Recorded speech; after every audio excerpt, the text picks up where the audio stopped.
Atos 4, 23 ao 31, diz assim a palavra: uma vez soltos, Pedro e João procuraram os irmãos e lhes contaram tudo que os principais sacerdotes e os anciãos lhes tinham falado. Ouvindo isto, unânimes, levantaram a voz a Deus e disseram: Tu, soberano Senhor, fizeste o céu, a terra, o mar e tudo o que neles há. Disseste por meio do Espírito Santo, por boca de Davi, nosso pai, teu servo: por que se enfurecem os gentios e os povos imaginaram coisas vãs? Os reis da terra se levantaram e as autoridades se juntaram contra o Senhor e contra o seu ungido, porque de fato, nesta cidade, Herodes e Pôncio Pilatos, com gentios e gente de Israel, se juntaram contra o teu santo servo Jesus, a quem ungiste, para fazerem tudo o que a tua mão e o teu propósito predeterminaram. Agora, Senhor, olha para as ameaças deles e concede aos teus servos que anunciem a tua palavra com toda a ousadia, enquanto estendes a tua mão para fazer curas, sinais e prodígios por meio do nome do teu santo servo Jesus. Tendo eles orado, tremeu o lugar onde estavam reunidos. Todos ficaram cheios do Espírito Santo e com ousadia anunciavam a palavra de Deus.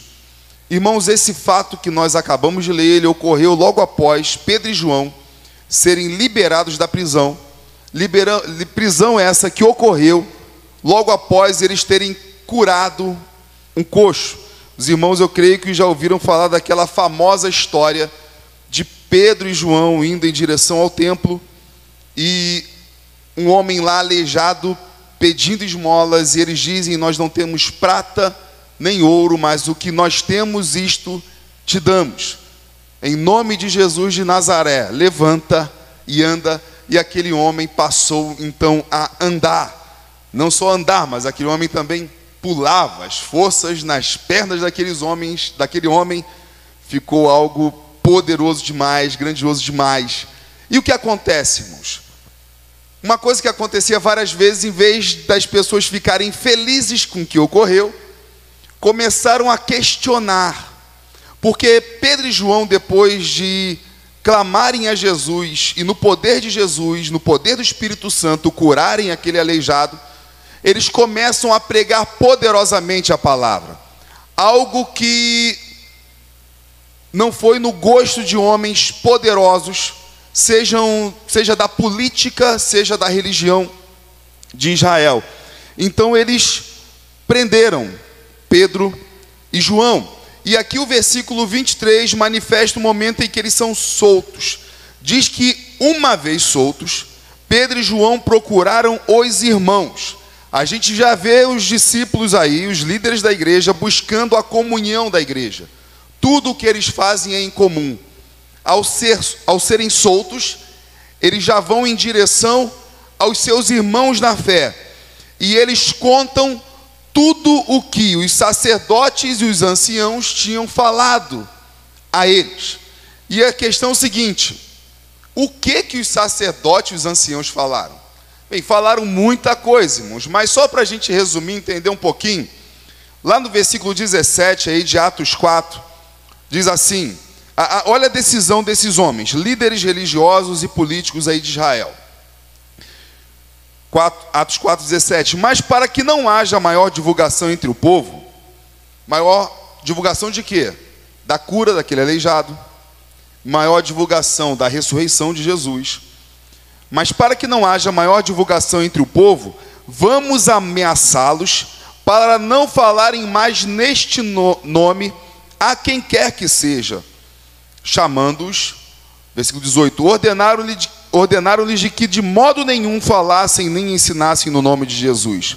Mas Pedro e João responderam: os senhores mesmos julguem se é justo diante de Deus ouvirmos antes aos senhores do que a Deus.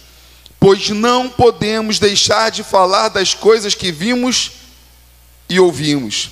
Depois, ameaçando-os mais ainda, os soltaram, não tendo achado como os castigar por causa do povo, porque todos glorificavam a Deus pelo que tinha acontecido.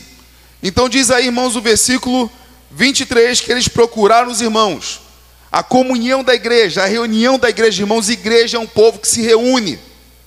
É só a gente ver, está em toda a Bíblia. A igreja é um povo que se reúne.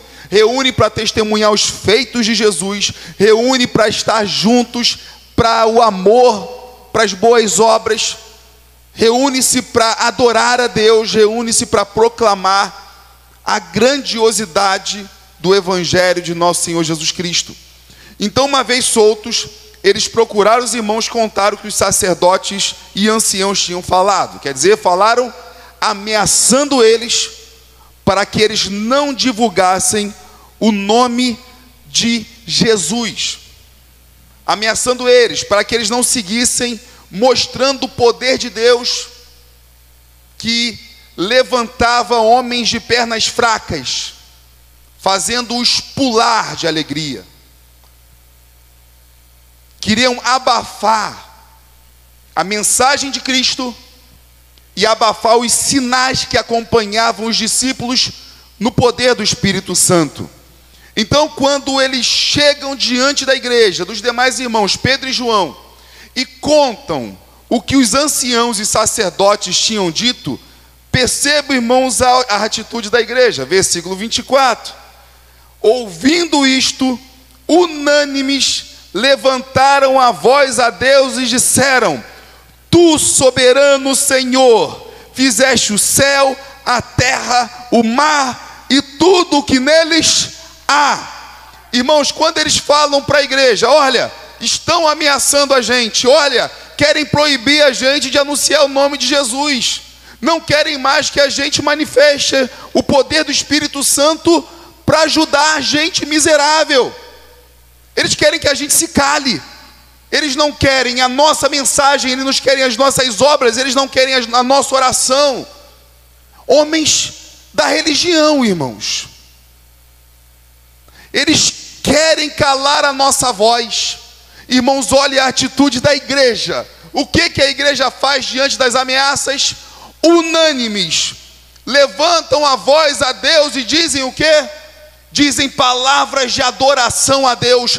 Tu, soberano Senhor, fizeste o céu, a terra, o mar e tudo que neles há. Eles oram exaltando a soberania de Deus, irmãos. Sabe o que isso mostra para a gente? Se eles exaltam a soberania de Deus, ao invés de adorar, eles podiam estar o quê? Reclamando. Senhor soberano que fez os céus, a terra e o mar, por que o Senhor está permitindo que a gente fique sendo preso? Por que o Senhor permite esses homens cegos de uma religiosidade infrutífera quererem calar a nossa voz, nos ameaçando, nos lançando no cárcere, nos fazendo sofrer como fizeram sofrer ao Senhor Jesus Cristo, ao ponto de matarem Ele?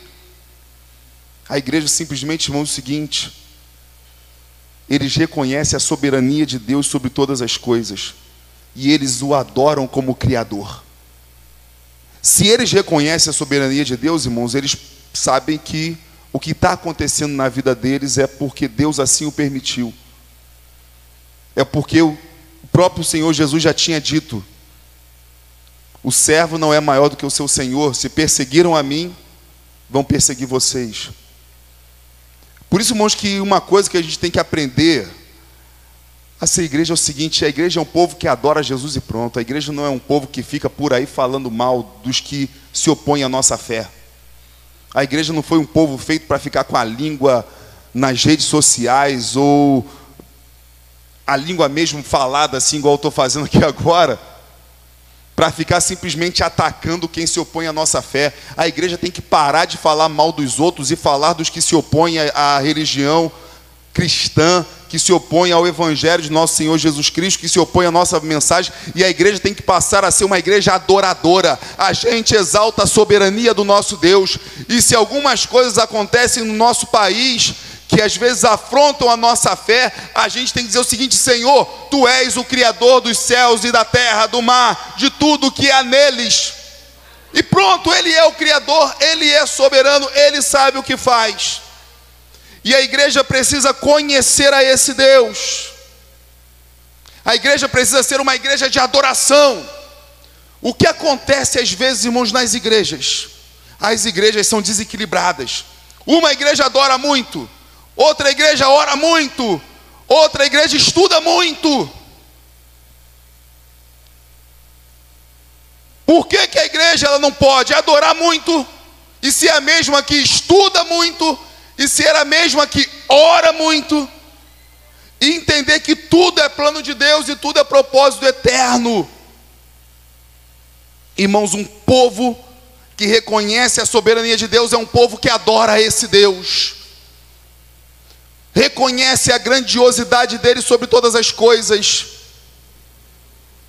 E é o que os discípulos fazem, adoram ao Deus Criador de todas as coisas. E logo depois, irmãos, dessa adoração, eles manifestam também, irmãos, o seguinte: Pedro e João eram tidos por homens iletrados, homens de baixa cultura, de pouco estudo.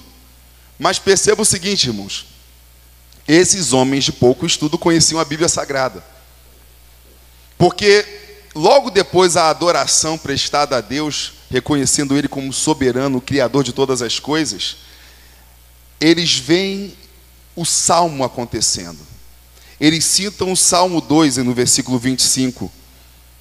Depois de manifestar a grandiosidade de Deus soberano, eles dizem assim no versículo 25: disseste por meio do Espírito Santo, por boca de Davi, nosso pai, teu servo.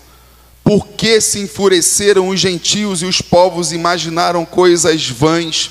Os reis da terra se levantaram e as autoridades se juntaram contra o Senhor e contra o seu ungido. Irmãos, eles manifestam o seguinte: eles são discípulos que buscam conhecer a Escritura Sagrada. Eles não tinham um Novo Testamento, irmãos. Inclusive, Pedro e João eram homens que fazem parte dos que escreveram o Novo Testamento. Nós temos duas cartas de Pedro, 1ª e 2ª Pedro, e nós temos o Evangelho de João, 1ª, 2ª e 3ª João, 3 cartas, e o Apocalipse, que também é de João. Então nós temos dois homens aqui que escreveram o Novo Testamento inspirados pelo Espírito Santo. E para falar no Novo Testamento, eles eram homens que buscaram conhecer de Deus o Antigo. E eles veem as coisas citadas no Antigo acontecendo, porque eles estudavam as Escrituras Sagradas. Como falei, o povo de Deus é o povo que tem que adorar muito e é o povo que tem que estudar muito para conhecer Deus por meio da sua palavra. Porque é conhecendo a Deus por sua palavra que nós vamos saber como adorá-lo. E eles citam o Salmo 2 e eles interpretam o Salmo 2 e mostram que o cumprimento dessas palavras está em Jesus. O que acontece, irmãos? Quando eles falam, por que se enfureceram os gentios e os povos imaginaram coisas vãs? Os reis da terra se levantaram, as autoridades se juntaram contra o Senhor e contra o seu ungido. Se refere lá no passado às perseguições feitas contra Davi. Os povos estrangeiros que detestavam Israel, que eram inimigos de Israel, opressores de Israel, e aqueles que afrontavam também o rei de Israel, que era o rei Davi. Então, quer dizer, povos enfurecidos, imaginando coisas vãs, se levantando contra o Senhor, quer dizer, porque quem se volta contra Israel, se volta contra Deus. Quem se volta contra a igreja, se volta contra Deus. É o que Jesus falou quando Paulo perseguia a igreja. Jesus não falou, Saulo, aliás, né? Por que você persegue a minha igreja? Não, Jesus falou o quê? Saulo, Saulo, por que você me persegue? Então o que acontece? Se aconteceu todo esse ódio para com Davi no passado, Pedro e João estão interpretando a Escritura Sagrada e mostrando o seguinte: esse ódio se cumpriu ainda de uma maneira muito mais poderosa em nossos dias, na pessoa de nosso Senhor Jesus Cristo. Interpretando os salmos, o ódio contra Jesus Cristo é muito maior do que o ódio que havia contra Davi e Israel no passado. E ao citar esse salmo, irmãos, os discípulos também ensinam para a gente que a palavra de Deus é sempre atual.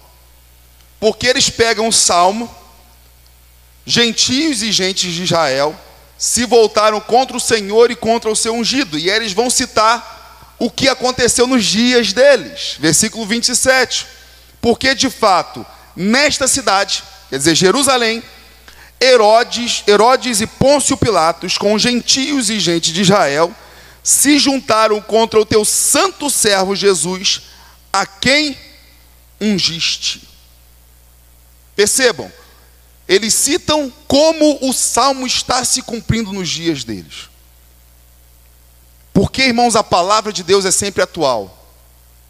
E essa palavra, irmãos, ela também se cumpre em nossos dias. Porque a igreja segue sendo detestada. O que a gente tem que tomar cuidado é o seguinte: uma coisa é as pessoas detestarem a gente porque a gente se faz detestável. Outra coisa é as pessoas detestarem a gente porque nós estamos sendo fiéis à palavra do nosso Deus. É o que a gente tem que buscar. A igreja é o povo que jamais deve ser detestável aos olhos das pessoas, porque nós somos chamados para amar, inclusive, os nossos próprios inimigos. Então ninguém deveria detestar a gente porque nós os odiamos. Eles devem detestar a gente porque eles não suportam a mensagem que a gente prega. É a única coisa a qual a igreja deve ser detestada pelo mundo. Mas a palavra é atual. Jesus falou que perseguiram a ele, perseguiriam os seus discípulos, e nós somos discípulos de Jesus, então podemos sofrer perseguições. Agora, diante do que os apóstolos sofriam, e a igreja sofre em vários lugares do mundo, irmãos, não dá para o crente brasileiro ser o crente mimizento, reclamão, porque a nossa vida é boa demais. A nossa vida como cristãos é maravilhosa. Porque, irmãos, nós estamos falando aqui de homens que tinham acabado de ser soltos da prisão. E eles não chegam lá no meio dos irmãos dando uma de pobre coitado. Não, eles falam o seguinte: olha, o Senhor é soberano, criador dos céus e da terra. Eles adoram a Deus, a igreja. Quando eles voltam à igreja, irmãos, dão um glória, aleluia, e aplaude a Deus de pé. Porque Deus é soberano. Eles citam os salmos, começam a pregar a palavra e dizem: o salmo aconteceu em Jesus. O salmo está se cumprindo também na gente, porque quem persegue a igreja, persegue a Jesus. Gentios e gente de Israel, nações estrangeiras, se voltando contra. Então, irmãos, eles estão contextualizando as Escrituras Sagradas, mostrando que o cumprimento dela se deu em seus dias. Assim como quando a gente lê a Escritura Sagrada, irmãos, a gente vê que o cumprimento dela também se dá em nossos dias. Por exemplo, irmãos, quando se fala em intolerância religiosa no Brasil, qual é o único povo que é intolerante religiosamente? Os evangélicos. O único povo, quando fala intolerância religiosa no Brasil, o único povo intolerante é a gente. Aí a gente vai querer citar os erros das outras religiões. Meu irmão, perceba aqui o seguinte: quando Pedro e João voltam de serem ameaçados, o que eles fazem? Eles adoram a Deus, eles pregam as Escrituras Sagradas e falam simplesmente cumprimento de tudo que está escrito. Não vou aqui agora eu ficar atacando outras religiões, porque não cabe a mim atacar essas pessoas, cabe a mim pregar o Evangelho para que elas se convertam ao Deus da nossa salvação. Que nós vamos ser um povo incompreendido, que nós vamos ser sempre os errados da história, irmãos? Isso é desde Jesus. Desde Jesus. O que aconteceu no período de Davi aconteceu de uma forma central e a maior de todos os cumprimentos desse salmo em Jesus. mas segue acontecendo conosco, irmãos. Hoje, o povo que mais morre no mundo por causa de uma religião é o povo cristão. No mês de, a gente ainda não centrou ainda essa data, mas é nessa época que inclusive se tem a menção ao domingo da igreja perseguida. Seria no domingo passado, a data oficial. Porque a igreja nasceu sendo perseguida, como a gente está lendo aqui. E ela segue sendo muito perseguida hoje. O grupo religioso mais assassinado no mundo são os cristãos. Agora, a gente vê isso como um anúncio no Brasil? Não. E cabe a gente também querer se fazer de pobre coitado, irmãos? Não, nossos irmãos que morrem na fé, que são perseguidos, não são pobres coitados. Pobre coitado é aquele irmão que acha que vir num domingo de noite para adorar Jesus num templo confortável como o nosso é desgastante. Isso é um pobre coitado. Pobre coitado não é nosso irmão que está no Oriente Médio levando tapa na cara e ameaças. Pobre coitado é um irmão nosso aqui no Brasil que acha o cinema mais legal do que a adoração a Jesus Cristo, que só vem à igreja quando não tem grana para fazer outra parada que ele julga ser melhor. Esse é um pobre coitado. Pedro e João não eram pobres coitados por estarem sendo ameaçados. Nossos irmãos perseguidos em outras nações não são pobres coitados por estarem sendo ameaçados e muitas vezes afligidos. E o que acontece, irmãos? Hoje em dia muita gente quer falar bem de Jesus, mas despreza os seus ensinos, despreza a sua revelação, diz que a pessoa não lê a Bíblia, mas diz que a gente interpreta tudo errado. A pessoa não lê a Bíblia, não busca aprender a Bíblia, mas diz que a gente não sabe nada de Bíblia, que a gente quer viver a Bíblia do nosso jeito. E que na verdade, irmãos, hoje no mundo é comum, como talvez sempre seja, as pessoas só considerarem boa interpretação aquela interpretação que reafirma uma vida que ela queira viver sem redição nenhuma a Cristo.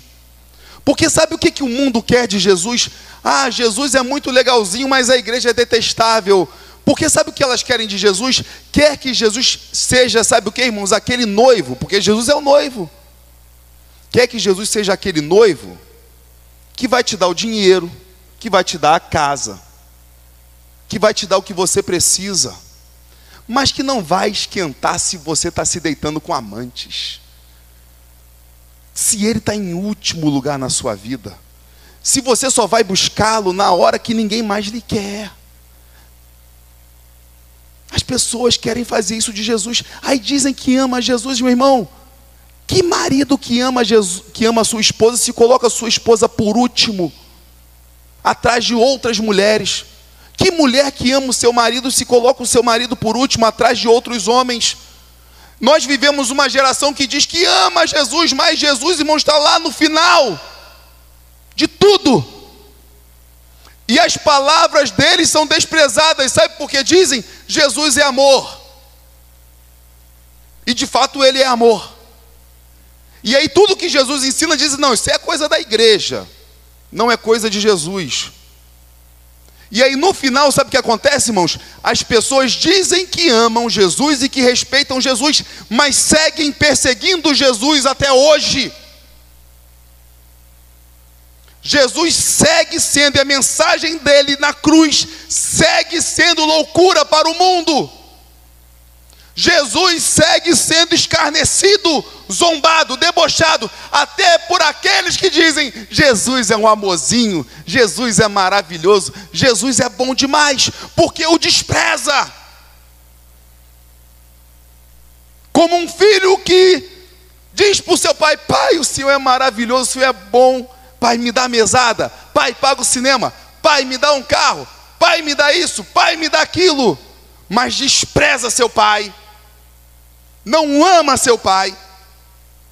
O pai só presta na hora que reafirma as coisas que você quer e te dá aquilo que lhe agrada. Mas quando o pai diz não, aí vai dizer, não, isso aí não foi o pai não, é só aqueles irmãos chatos ali. Não, isso aí não foi Jesus que disse, não. Isso aí são aqueles irmãos chatos.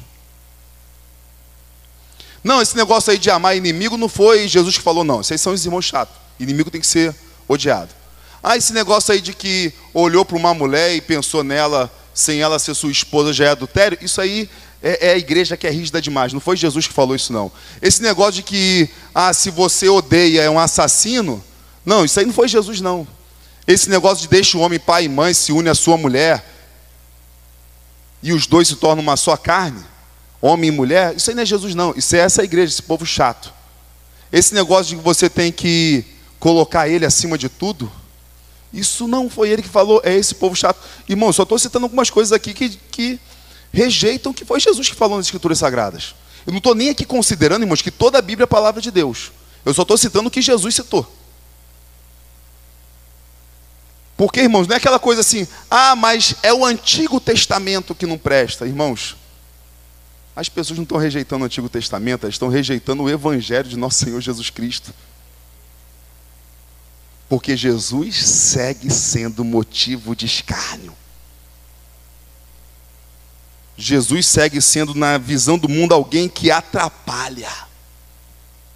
Mas quando não se tem o que falar dele, porque ele é bom demais, ameaçam a sua igreja. O que acontece com esses homens, irmãos? Eles não podiam atacar Pedro e João, sabe? Porque eles tinham acabado de curar um aleijado. Como que vão matar uns caras que acabaram de curar um aleijado, que todo mundo sabia que era aleijado? Então, se você não pode se voltar contra o que os caras fazem, tente ameaçá-los, tente calá-los. Em Atos 4,13, por exemplo, fala que aquelas pessoas do passado também reconheciam a grandeza de Deus, mas queriam calar a sua mensagem. Como pessoas hoje dizem que Jesus é grande, mas querem calar a mensagem de Jesus. Atos 4,13. Ao verem a ousadia de Pedro e João, sabendo que eram homens iletrados e incultos, ficaram admirados e reconheceram que eles haviam estado com Jesus. Quer dizer, eles viram a coragem de Pedro e João, sabiam que Pedro e João eram homens iletrados, mas eles ficaram admirados porque pensaram, esses caras estiveram com Jesus. Se eles sabiam que homens iletrados estavam fazendo coisas extraordinárias, que não provinha da capacidade deles, mas de Jesus, é porque eles reconheciam que Jesus é grande. É porque eles reconheciam que Jesus é fora do comum. É porque eles reconheciam que havia algo extraordinário, maravilhoso em Jesus. Mas ao invés de se renderem a isso, irmãos, eles queriam manter o seu poder sobre todas as coisas. Versículo 15 agora de Atos 4.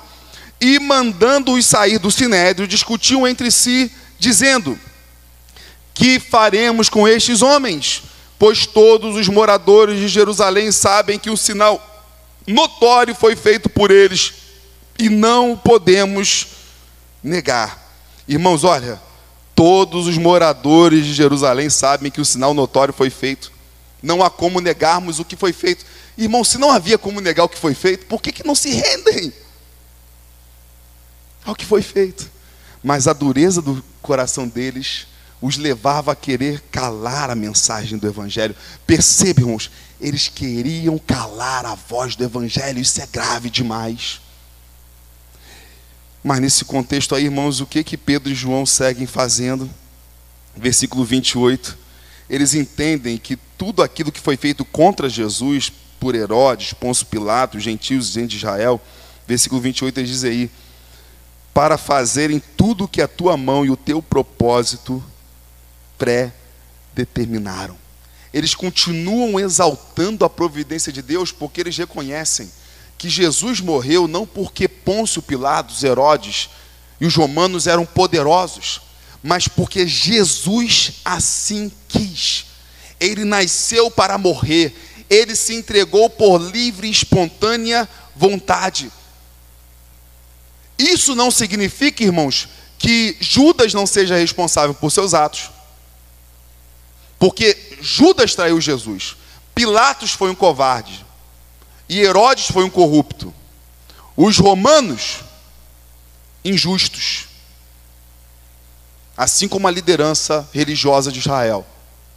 todos responsáveis pelos seus atos. Mas a grande questão é o seguinte: se Jesus não quisesse ir para a cruz, que homem o levaria? Quem levaria Jesus para a cruz se ele não quisesse?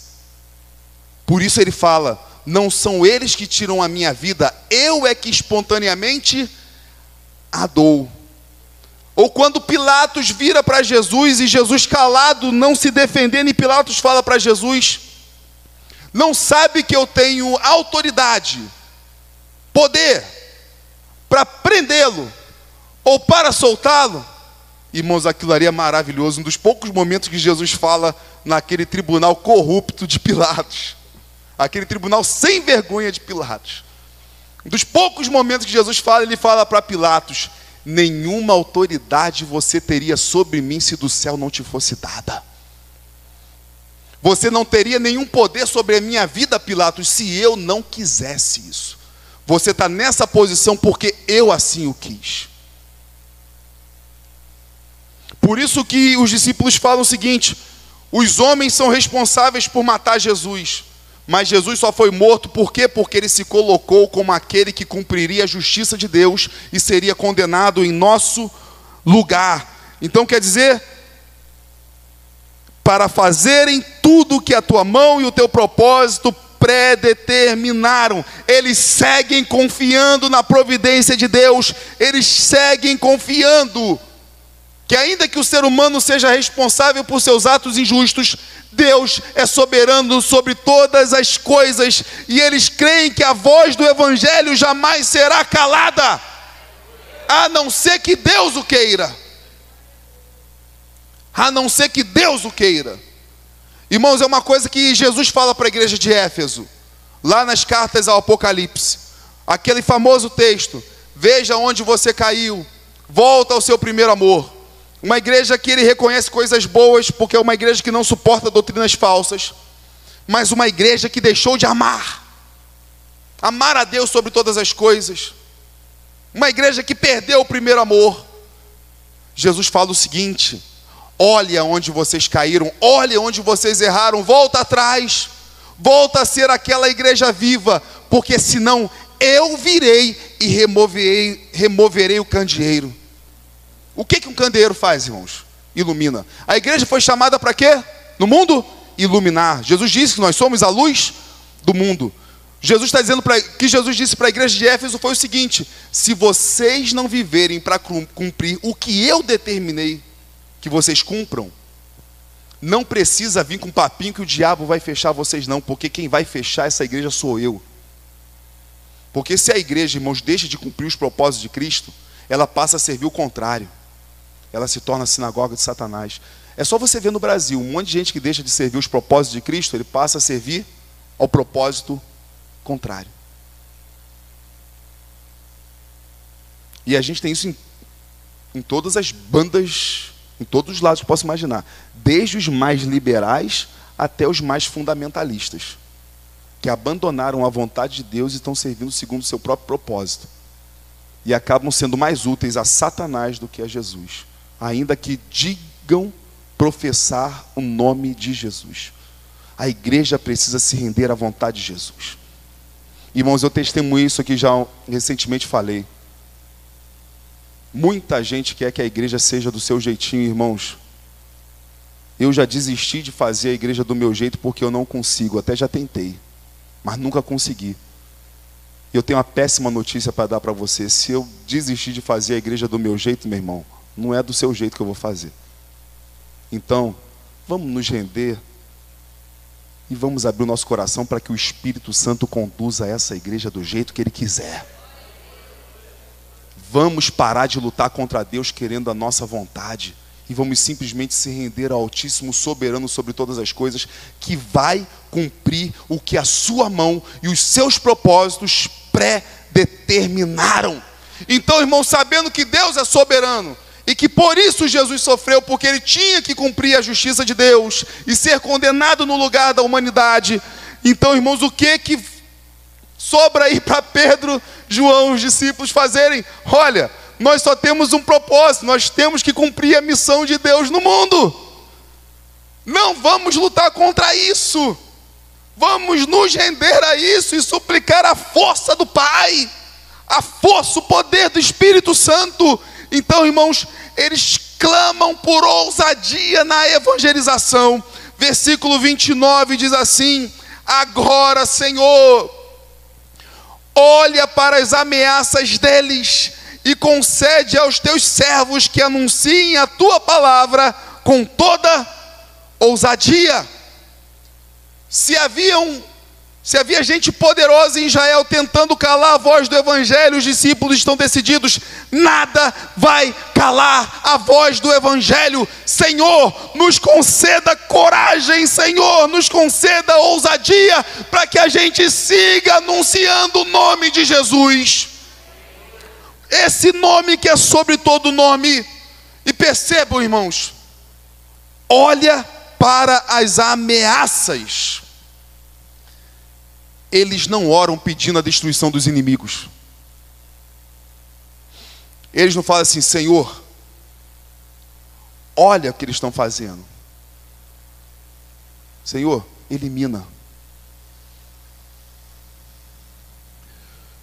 Eles não oram pedindo a destruição dos seus inimigos, mas eles oram para que a igreja, para que os discípulos sigam cumprindo a missão de Deus. Irmãos, eu creio que eles oram por eles para que Deus lhes dê coragem para seguir pregando o evangelho em meio a ameaças, porque eu creio que eles não querem se perder nas lutas. Eu creio que eles querem lutar para não odiar as pessoas que os odeiam e cumprir a vontade de Cristo e se parecer com o Senhor Salvador de suas vidas. Eles querem apenas coragem para seguir pregando o evangelho.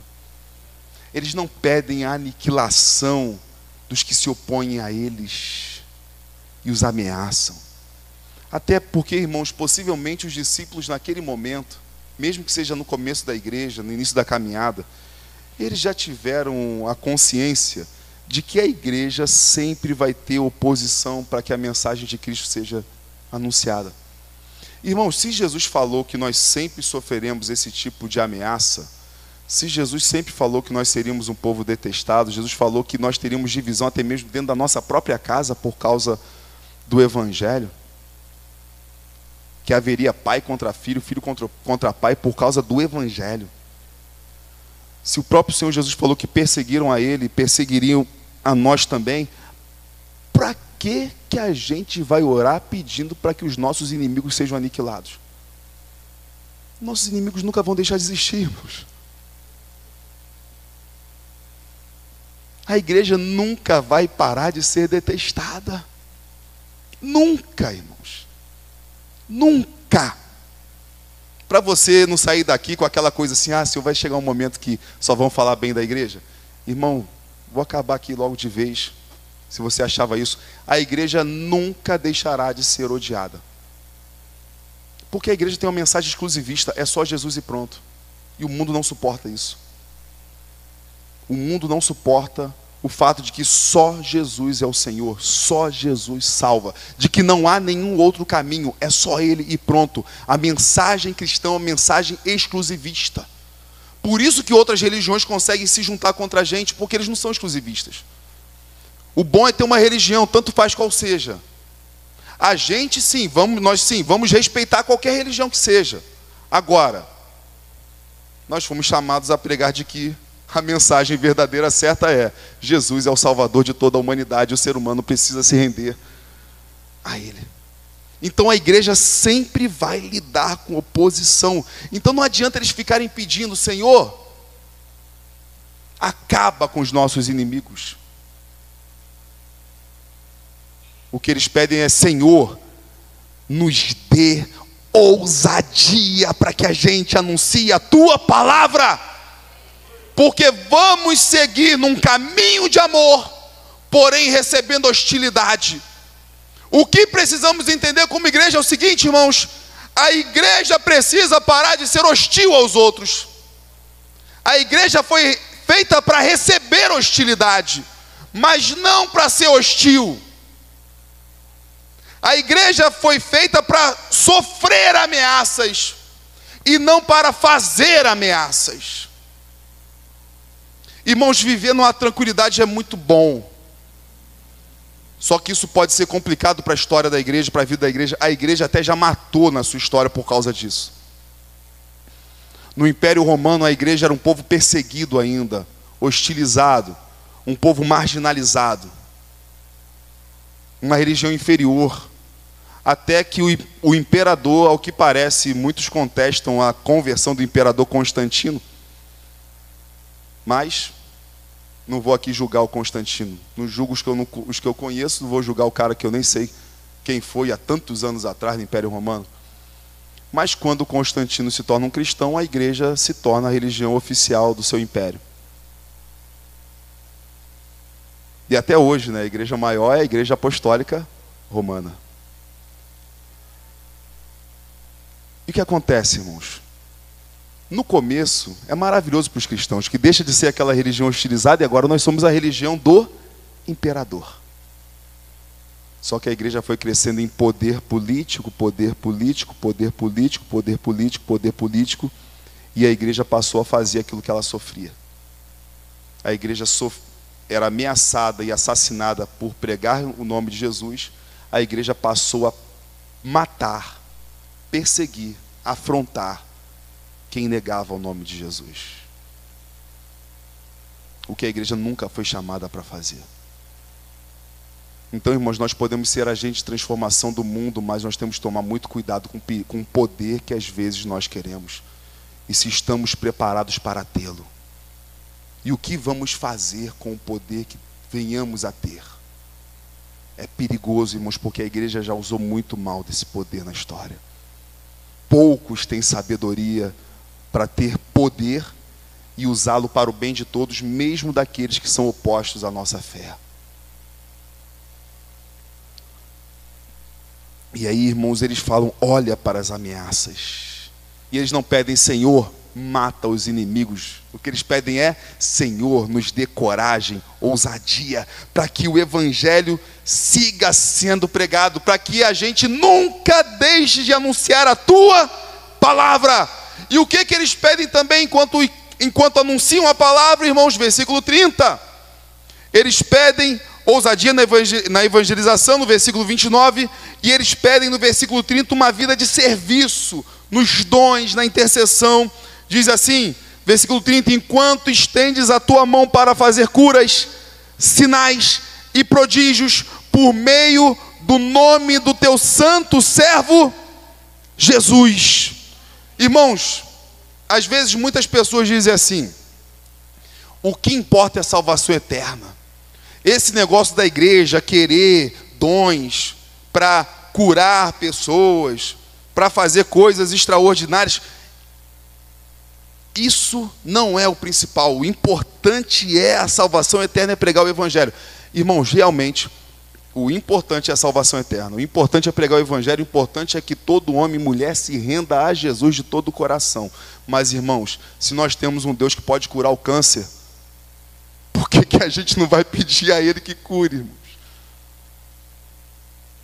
Esses homens fizeram um coxo andar com o simples nome de Jesus, em nome de Jesus de Nazaré, levanta e anda.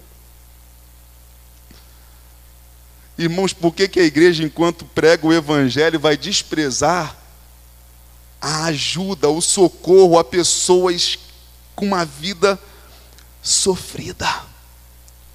O que a gente precisa entender também é o seguinte, irmãos, a gente ora a Deus para que levante o coxo, mas se o coxo não anda, a gente dá uma cadeira de roda para ele, pelo menos. Que às vezes a gente não tem o poder de fazer o levantar e andar, mas Deus nos deu pelo menos condição financeira para comprar cadeira de roda, para comprar muleta. Por exemplo, hoje, irmãos, será que a gente precisa pedir a Deus para multiplicar a comida? Eu acho que a gente pode pedir a Deus para multiplicar a comida. Mas se Deus não multiplicar a comida, Ele já multiplicou a igreja. Eram 5 pães e 2 peixinhos para alimentar uma multidão. Hoje a igreja é a multidão. Então, se tiver uma multidão com fome, a igreja tem condições de pelo menos de cada um ter um pão e um peixe para dar, porque tem fome. É um milagre que possivelmente pensar, realmente não precisa Jesus hoje multiplicar a comida, porque ele já multiplicou a igreja e deu condições à igreja. Mas a gente sabe que o nosso Deus pode fazer um cego ver, um aleijado andar. O nosso Deus pode fazer uma mulher estéril ser mãe. E o que os discípulos estão pedindo a Deus é o seguinte: Senhor, enquanto nós recebemos de Ti coragem e ousadia para pregar a Tua palavra, para anunciar o nome de Jesus, Senhor, continua a fazer curas, sinais e prodígios por meio do nome do Teu santo servo Jesus. Senhor, segue curando pessoas, há muita gente sofrendo. É simplesmente um povo que ama pedindo: Senhor, faz aquilo que nós não somos capazes de fazer. Senhor, faz o impossível e muda a história de um monte de gente sofrida nesse mundo, Pai. Cura aquele câncer, limpa aquele sangue do HIV, levanta aquele aleijado, Pai, e traz vista aos cegos. Nós não podemos, mas nós vamos sempre clamar ao Deus que tudo pode. Ele nos ensinou a pedir. Se o nosso Deus fez isso, o nosso Senhor Jesus fez isso, e Ele deu esse poder aos discípulos para seguirem fazendo, Ele não falou para a gente parar de pedir para que Ele nunca mais faça isso, porque não precisa. A igreja segue orando e clamando. Ela segue submissa a Deus, de que Ele é soberano. Como os discípulos que estavam sendo ameaçados, mas eles não pedem para serem livres da ameaça, eles pedem ousadia, coragem para lidar com as ameaças. Como uma pessoa que não vai deixar de crer se a cura não vier, mas se a cura vier, melhor ainda, por que não clamar, já que o nosso Deus pode? Uma igreja que crê num Deus que faz coisas impossíveis segundo o seu poder, enquanto ao mesmo tempo corajosamente ela prega o evangelho para que vidas sejam libertas no nome de Jesus. Então essa igreja em oração, essa igreja em comunhão, diz aí o versículo 31, irmãos: tendo eles orado, tremeu o lugar onde estavam reunidos. Todos ficaram cheios do Espírito Santo e com ousadia anunciavam a palavra de Deus. Irmãos, a igreja em oração e comunhão experimenta de maneira poderosa, extraordinária, a presença de Deus. Quando o lugar treme, irmãos, é uma manifestação que diz o seguinte: Deus está nesse santo lugar. O Espírito se faz presente. E mais, treme o lugar, também significa Deus dizendo para os seus discípulos: eu estou atendendo a oração de vocês, eu vou dar coragem a vocês, e vocês vão seguir testemunhando da minha boa mão, curando pessoas enfermas. Irmãos, e a gente precisa destacar o seguinte: os caras tinham sido presos porque pregaram o evangelho. Aí eles pedem coragem para quê? Para continuar pregando o evangelho. A mesma mensagem que tinha levado eles para a prisão. Eles não pedem a Deus: Senhor, livra a gente da prisão. Eles pedem: não, Senhor, nos dê coragem para que a gente não pare de pregar o seu evangelho, para que as ameaças deles não façam sentido na nossa vida, não façam efeito na nossa vida, para que eles não consigam calar a nossa voz de proclamar o teu amor com essas ameaças deles.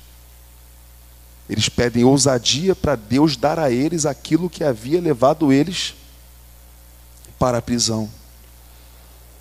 E aí, irmãos, é destacar o seguinte: quando eles se colocam em oração pedindo ousadia a Deus, a gente pode dizer assim: nossa, que monte de homem corajoso, né, irmão?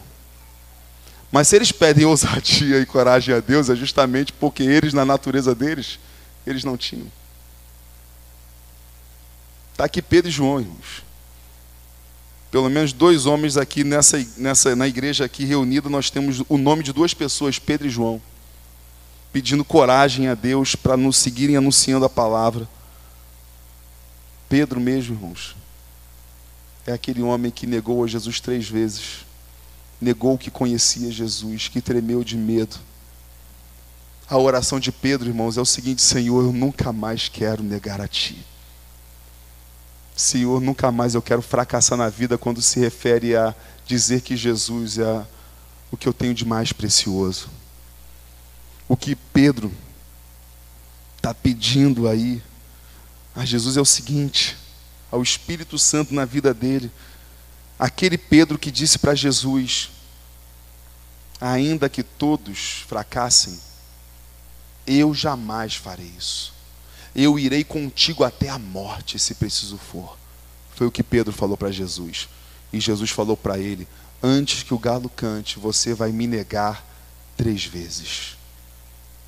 O que acontecia ali é o seguinte, irmãos, era o Pedro lá conversando com Jesus, era o Pedro cheio de si mesmo.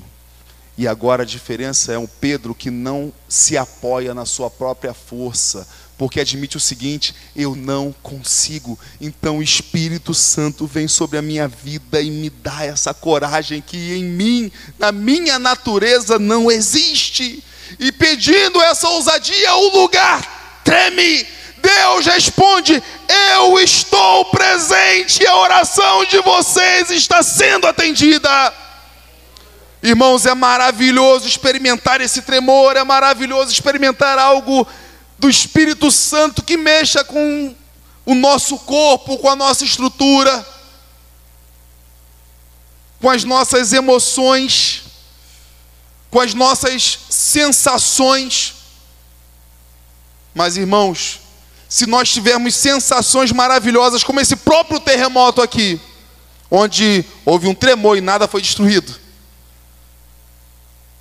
e não ficarmos cheios de coragem para com ousadia anunciarmos a palavra, irmãos, é só emoção. Emocionalismo não é o ser cheio do Espírito Santo. Diz a palavra que todos ficaram cheios do Espírito Santo. Sabe o que esse texto ensina para a gente também, irmãos?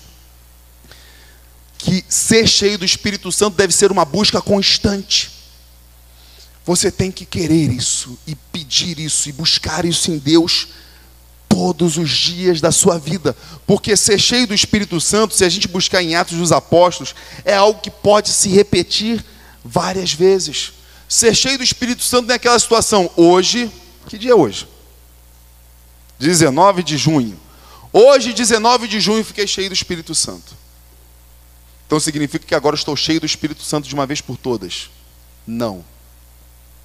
Ser cheio do Espírito Santo é uma busca constante por toda a nossa vida.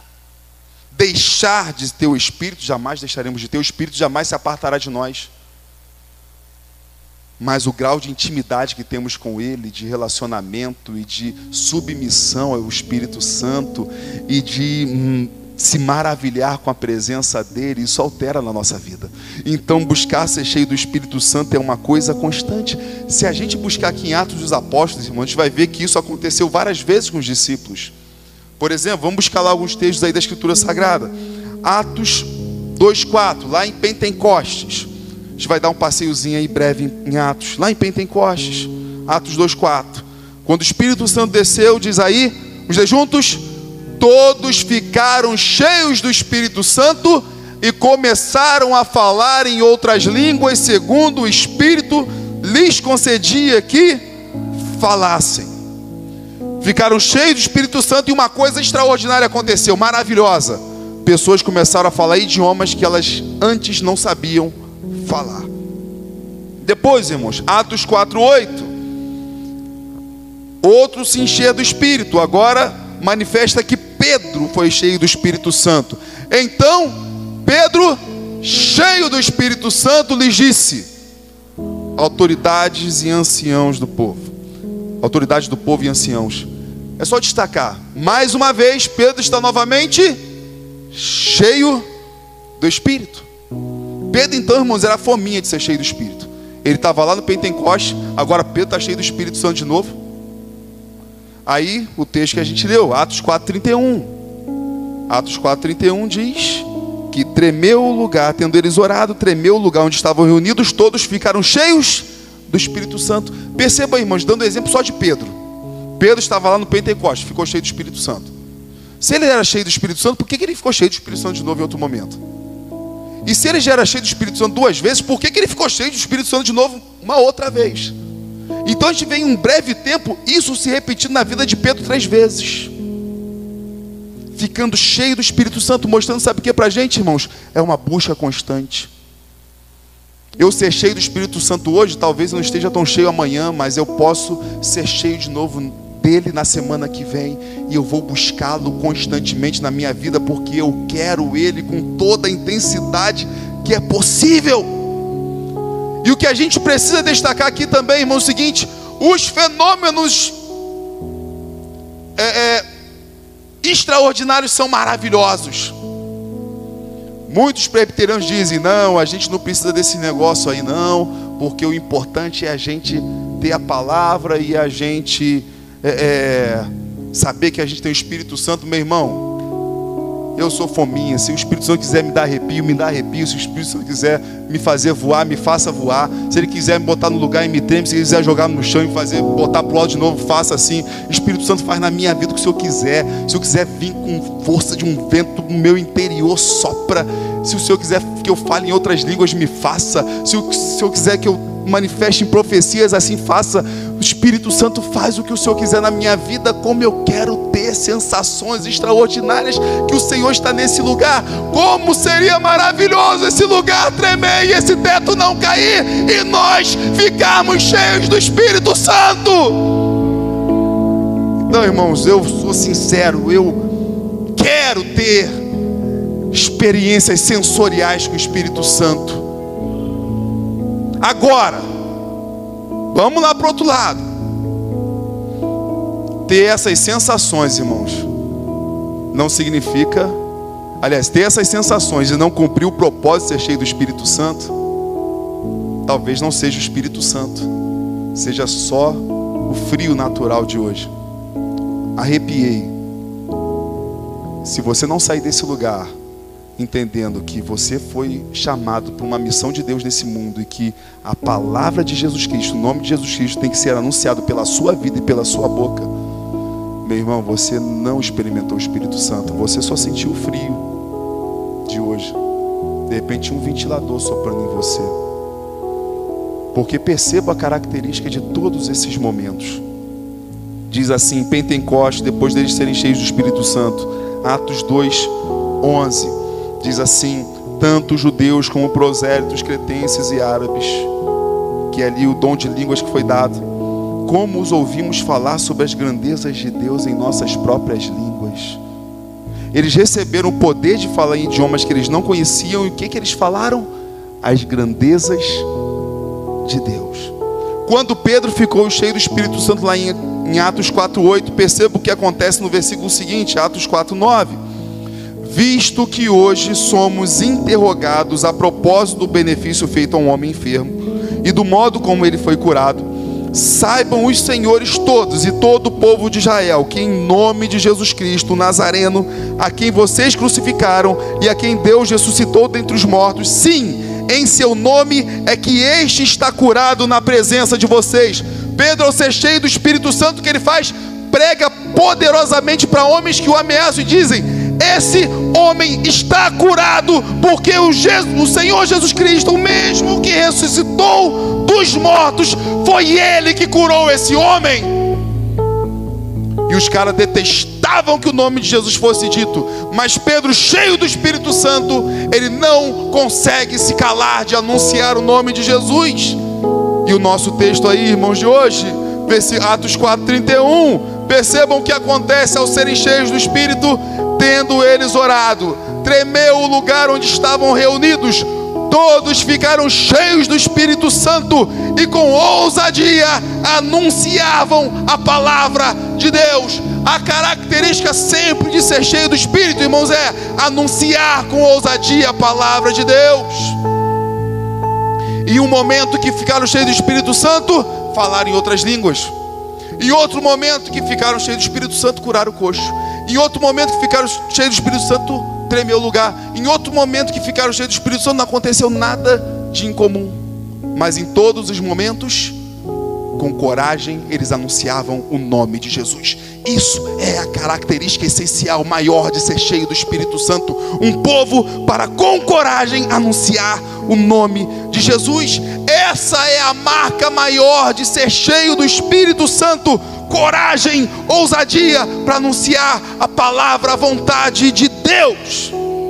Irmãos, se for apenas as emoções e algo sensorial no nosso corpo, pode ser apenas emoção, ou o que nós chamamos emocionalismo, apenas um engano.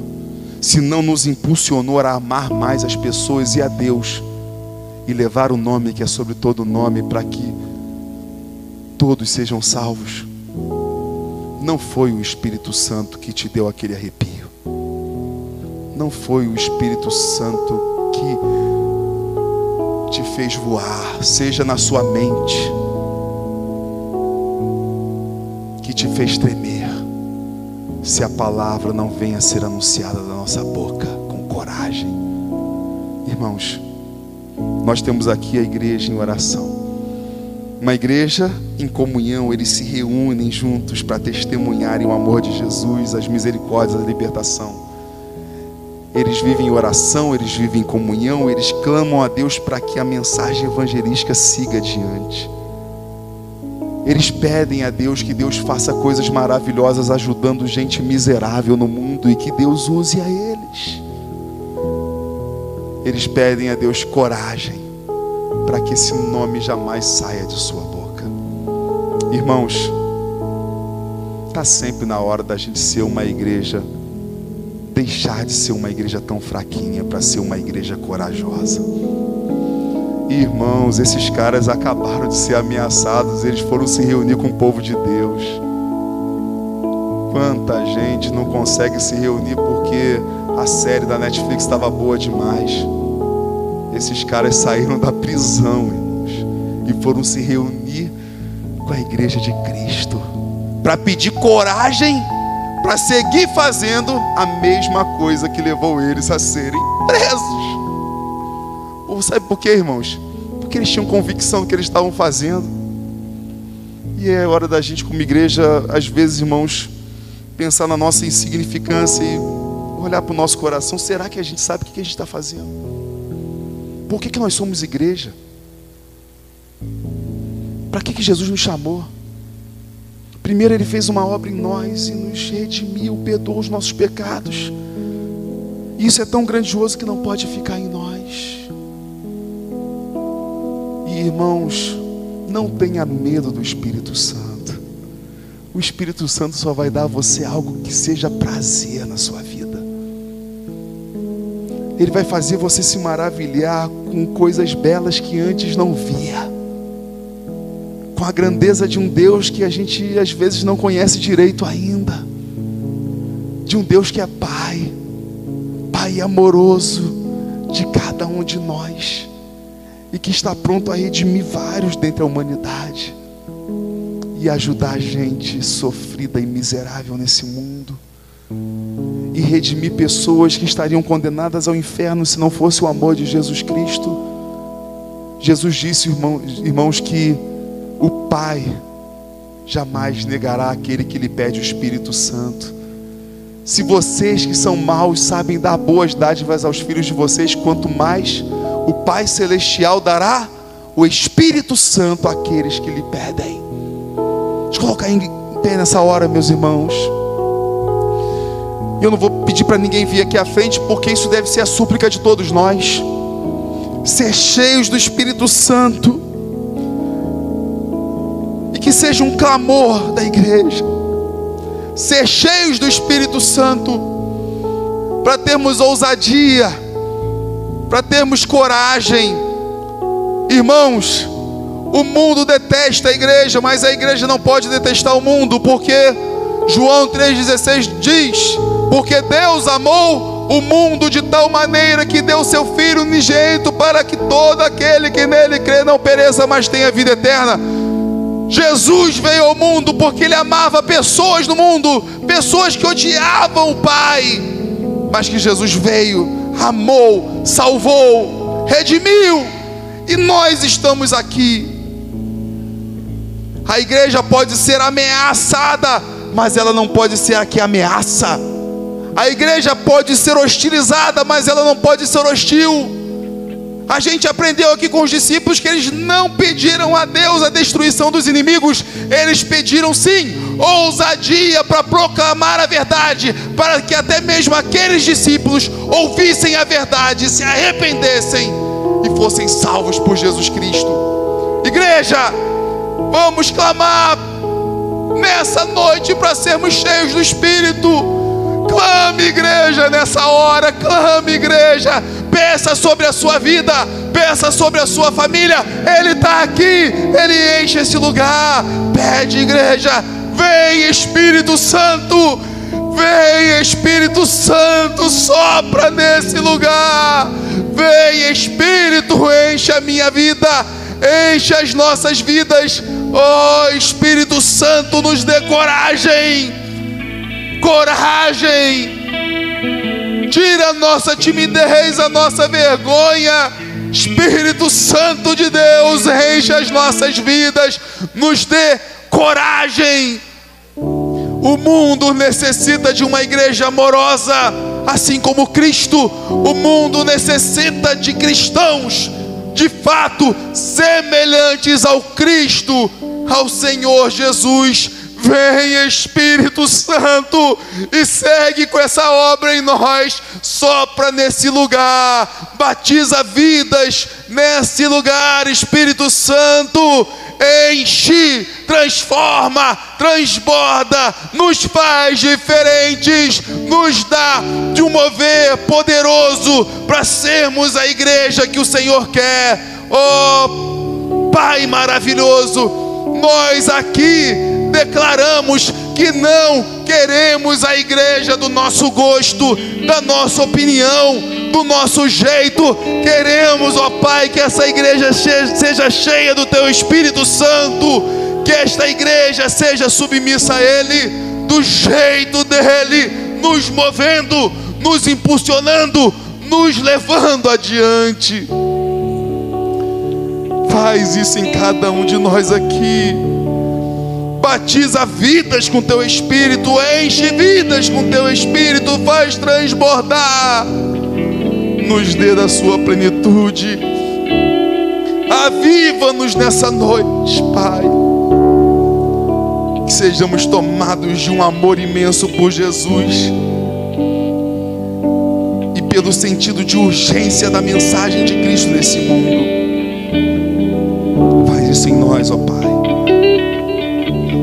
A graça maravilhosa de nosso Senhor e Salvador Jesus Cristo, o amor imenso e eterno de Deus nosso Pai, as doces consolações, a comunhão perfeita, o fruto, a plenitude, os dons do Espírito Santo esteja sobre todos nós, sobre todo o povo eleito de Deus, espalhado por toda a terra, desde agora e para todo sempre. Digamos juntos, amém. Mas não acabou não, irmãos. Vamos louvar o Senhor nessa noite, mais uma vez, antes de irmos.